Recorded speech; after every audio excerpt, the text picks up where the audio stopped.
मोठं सैन्य असूनही मुघल हारायचे, कारण शिवरायांकडे एक गुप्त शस्त्र होतं. त्याचं नाव होतं सह्याद्री.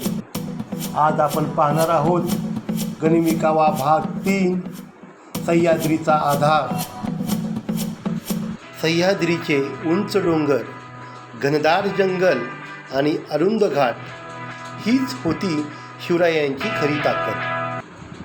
शत्रूचे मोठे सैन्य मैदानात शक्तिशाली होते, पण सह्याद्रीच्या डोंगरात ते गोंधळून जायचे.